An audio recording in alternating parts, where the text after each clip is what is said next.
Welcome to the UNCG Entry-Level Masters in Athletic Training Education Program, Preceptor Initial Training. You have gone through the first 4 modules, so that means we are up to Module 5, and this is the nuts and bolts and how we actually do things here at UNCG in terms of our clinical plan. So hopefully everything leading up to this has been more conceptual in nature, how to be a preceptor, what we look for in being a preceptor, etc. And this is actually how we run our program. So if there's any module you're probably going to want to review a couple times, it's this module. Please understand, in the comment section in the YouTube, there is a link to a quiz. You must complete that quiz in order to be an official preceptor. So please, when you're done with this module, click on that link in the comment section and take the quiz. So the first thing about our philosophy is that we base our philosophy on what's called the SCORES principles. And that means stakeholders, KD, opportunistic, real-world, enjoyable, and setting-specific. The stakeholders, that's you. Everyone involved in our program, from the students to faculty to staff to preceptors, everybody has a stake in it. We bring everybody in to comment, feedback, and discuss our program. So you, as a new preceptor, you're a stakeholder now, so your feedback, your input, and your comments on our program are going to be invaluable moving forward. Katie is obviously your accrediting body. They are the skeleton, they are the framework for which we base our program. We need Katie to sort of set the stage for us. So they are the skeleton, and we flesh our program around that skeleton. Opportunistic. We want our students and our preceptors to look for opportunities for learning. If that means everything from a potential viewing of a surgery to a grafting technique or a unique myofascial technique, etc. We want to seek out those opportunities for learning, and we want to grab them and be aggressive with them. Real world. We look for real world opportunities here. We try to avoid simulation as much as possible. We want our students working on real patients, of real injuries, in real time, in the real world. We want their autonomy. We want their independence to be in a real world setting. So as a preceptor, we hope that you embrace that model also. Enjoyable. The only reason it's this far down on the list is just the way it is spelled out in SCORES, but we want to make sure these sites are fun. I know when I was in school, my clinical rotations were the most fun that I had, and we want our students to have that. We want our students to go to their clinical rotation looking forward to working with the athletes, working with the patients, and being there. We don't want it to be, oh, I got to do my clinical rotation. We want it to be fun, exciting, enjoyable, because this is what they're doing with the profession. So we really want to make sure they're enjoyable as possible. And the last one is setting specific, which we're going to talk about in a couple minutes here, but we want everything within our clinical rotation to be specific to the setting, the exposure, the patients, etc. And I'll show you what I mean. So that's an overview of our general philosophy. It is a team endeavor, and we talked about stakeholders in the slide before, but the ATEP faculty, we provide the knowledge, the preceptors, you provide the clinical expertise, and then the students, they provide feedback to you, they provide feedback to us, and they provide a mentoring and feedback to each other. So you take these 3 components and you put them together. It's really a team effort. It's everyone working for the same goal, and that is to have a strong program, strong academics, strong clinicals, so we can have strong students going into the workforce and representing the professional athletic training as best as possible. Our basic academic plan, which is available online on our webpage, which is also in the comment section on the YouTube, they start with summer session 1, and then they basically have the majority of their coursework in that first year, from assessment and modalities in the fall to Therex, Pharm, and General Medical in the spring. So you can see how much of their foundational knowledge is done right in that first year. The summer, they don't have, second summer, they don't have any obligations, but many of them go and do internships, etc.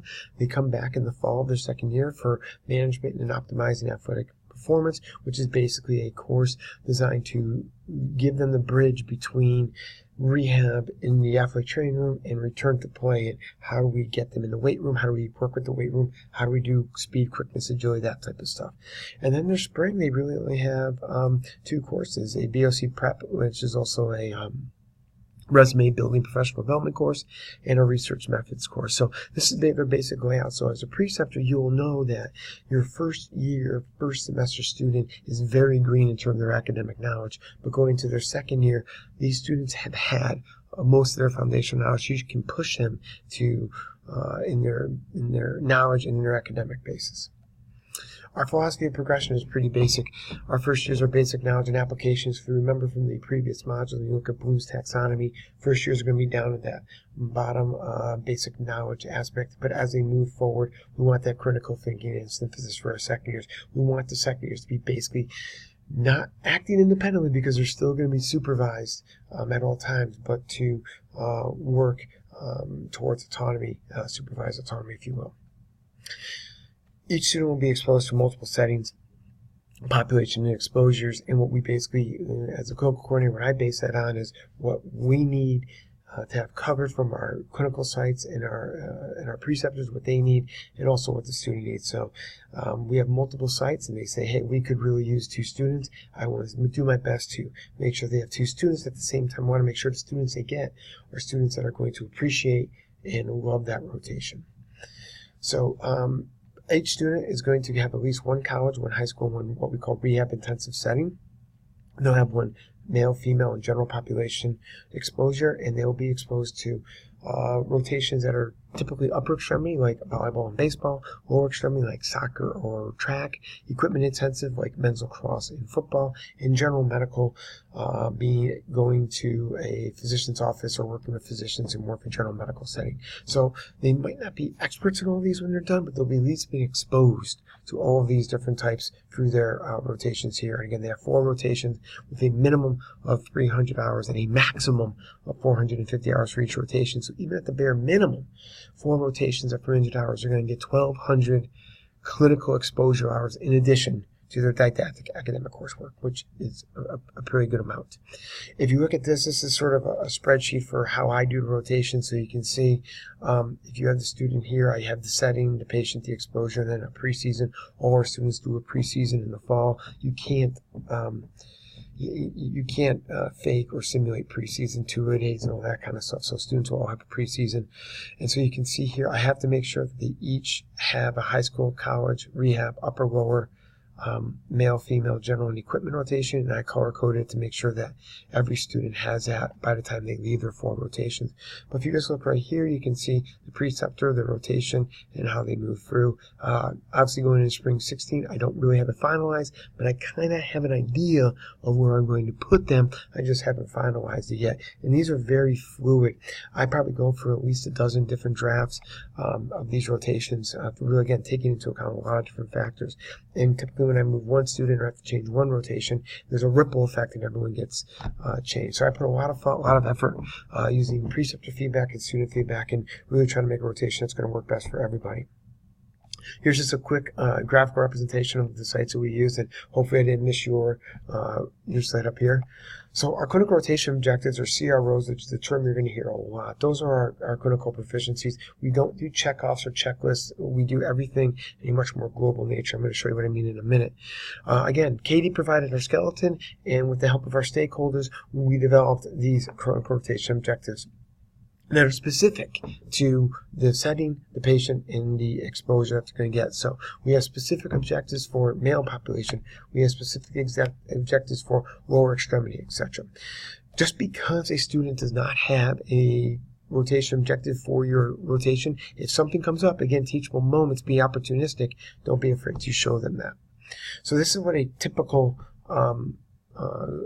global clinical rotation objective looks like. This is for our preseason exposure. You can see right here that we have the objective, which is based off of the educational competencies. So you can see that I'm basing this basically off the educator's competencies, the outcome being able to treat heat illness, the outcome being able to perform a PPE, and here's how we, or you as a preceptor, or I as a clinical coordinator, will evaluate them. We're going to talk about the 3 main ways that we evaluate them or assess them in a minute. So this is just for preseason. Now they're going to have one for upper, lower, they'll have one for high school, they'll have one for college, and they're very specific. And again, I tweak these basically every year. You can see this is version 2015, so I've actually modified this version since last year, and these are available to you. These are going to be available to the students on the Google Drive app. So let's take an example of Dudley High School. The setting would be high school. The exposure is either upper or lower extremity and equipment intensive. If we're doing football in the fall, I can make that either upper or lower because they get equally injured there. And obviously being football will be a male population.